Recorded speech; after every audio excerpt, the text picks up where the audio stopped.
This is how easy it is to fit a channel mount roof rack from Adventure Kings and get a fantastic result.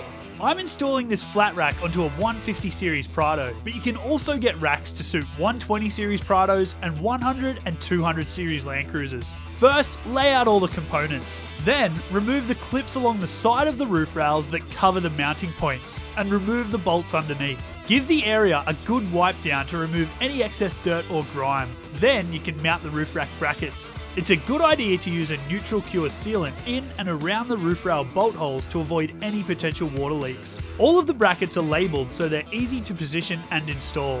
RR is rear right, MR is middle right, FR is front right, and RL, ML, and FL are used on the left hand side. Place the included stainless steel spacers over the bolt holes, pressing down firmly to ensure they're snug. Then place the rubber plate over the top of the stainless steel washer and make sure the gap is even on both sides. Place the steel bracket on top of the rubber plate and thread the bolts in a few turns. Once you're happy with its positioning, tighten up the bolts. Repeat this process on all 6 brackets. Next, get a mate to give you a hand lifting the rack into position on top of the brackets. Put all the bolts through the roof rack into the brackets. Add the washers and nuts and then tighten them just enough that you can adjust the final position. You can use a tape measure to ensure the rack is even on both sides of the vehicle for a perfect fit.